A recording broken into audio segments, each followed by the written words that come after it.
future meetings, it can override. But resolution, you cannot change. That is permanent.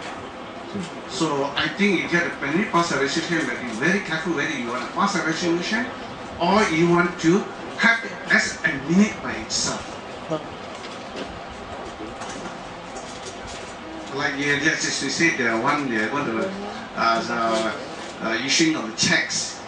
If you pass a resolution, even at mid-point of the year, if there is a changes of security guards, as you say, you exceeded 15,000, what are you going to do? You cannot override it. You'll be permanent until the next AGM, another resolution. Then you can't rectify either. You cannot even rectify. Once the resolution passes, you cannot rectify. They're permanently locked it and it's permanent. If it's a minutes, then it's okay. You can override it. Yeah.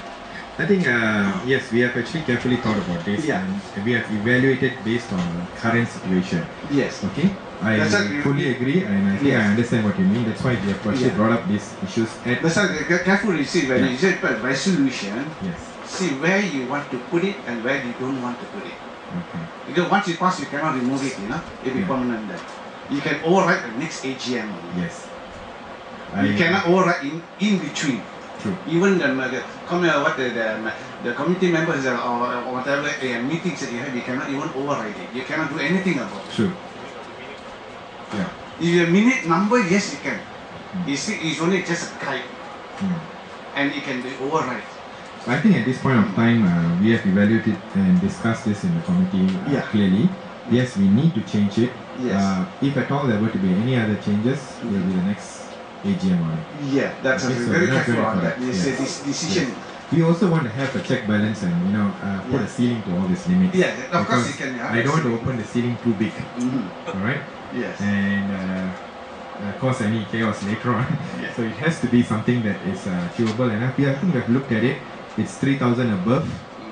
Plus minus, I think we should be able to work with it. The thing is when you have the resolution passed, so even that your future, anything increases, you have to pass a resolution.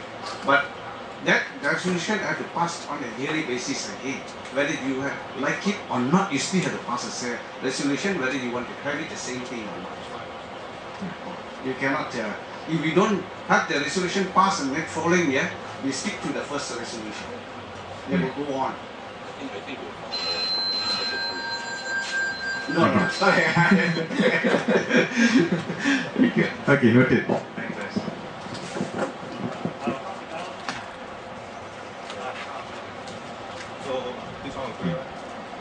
Okay, I think we have noted, it's definitely to change the authorization limits only, and it's a resolution we have taken a stand. Not minutes at this point of time, it's going to be a resolution. Overall, that is the overall resolution we are going to pass. Yes, we are passing overall resolutions, not minutes of the meeting. Okay. So our fourth resolution, to change the authorization limit for... Any other questions before that? No? Authorization limit? No. Okay, so to pass the authorization limit from 500 to 3,000 for other expenses related to PHRA. Do we agree? Anyone who disagrees? Can you repeat that one? Okay. Resolution 4 says, change of authorization limit for other PHRA expenses. The current limit is the same 500. This is deemed not practical and is suggested that the limit be increased to 3,000. 3,000. Yeah. What about the earlier security one? You said about 15,000? That is from 500 to 15,000 for security fees only. I put a clause there. This two resolution is almost similar. It's only the amount. Yes. Yes, we have split the security fees because that's the biggest expenses. So authorization for security fees can go up to maximum 15,000. All other expenses below 3,000. Instead of resolution, you can pass it as a minute rather than... No, we put about a minute. So you don't term the word as resolution. The resolution, the binding. This one we need to lock it into our current constitution. Yeah, our constitution, but it's not a resolution. They want us to go through a resolution method to change. So therefore, we actually pour it out in the resolution to change it. Because we cannot simply write, we need to change the constitution. Constitution cannot be changed. These things, I'll be honest with you because we are all new to it, and we have actually consulted our lawyers. Okay, I know we are not good at it, so we have actually consulted our lawyers how to go about it and what should be passed. So this was what being advised by the lawyers. Okay, to change the resolutions here.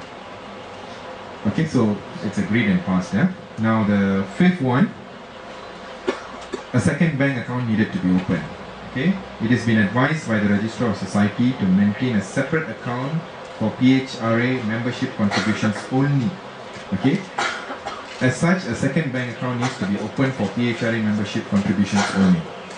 So we need to split these accounts right now because the ROS actually deemed that the expenses are all in one, and they don't want to see it as a accounting differentiation, so they want to see it in a separate account.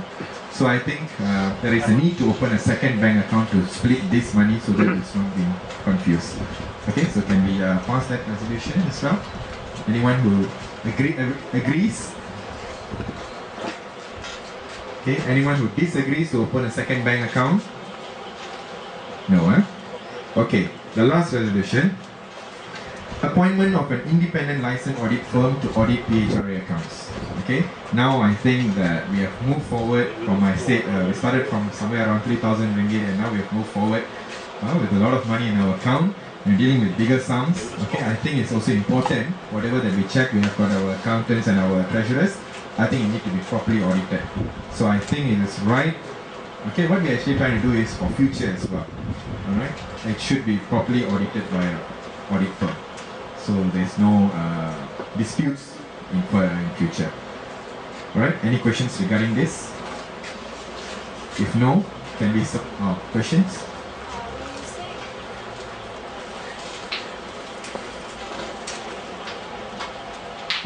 You say bring it to an audit firm. Is it annually or it will be running like annually? That is the annual one. So the cost is under us. Of course. Oh, okay. How much is roughly the cost look like? I'm not sure. It should be, but it should be within reasonable amounts. Okay, so all companies do that. Okay, I understand. Okay, it is actually good that to doing that. Okay, so it will be not exceed our temporary. I would say that. No. To exceed our cost. No. Okay. Anyone know how much is audit fees per year? Anyone? More than 2K. So more I think than less 2K. than. I prefer less than 5K. That kind of term.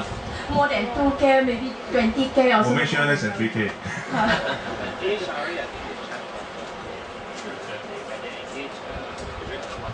Five-star charge, okay. Yeah, but for associations, I don't think that amount is not okay. Okay. Okay, I think it's around in the range between 2 to 3K to be safe, alright? What 5-star used to charge was about 4,000, I think, because they are a company, alright? We are an association, so I think we can get a different rate. As far as I roughly knew also, it was around that amount of 2 to 3,000. It's all below 5,000. I think it's good, and I think it's important that we have this system in place, right? So, can we get this resolution passed as well? Everyone agree? Anyone who disagrees? No disagreement, huh? Okay. So, with that, we have actually successfully completed all the resolutions. All 6 resolutions being passed unanimously without any bantahan. Alright. We got to really move a bit really faster this time because Mr. Chang Kim Long is already here, and Mr. Steven is also here already. So we're going to now make it fast. We need to run through this election fast.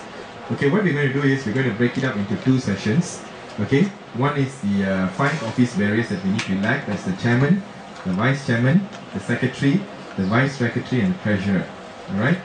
Now besides that, we're going to have another 10 more ordinary committee members. Okay, we prefer to have people from different routes if possible, so that we have got representative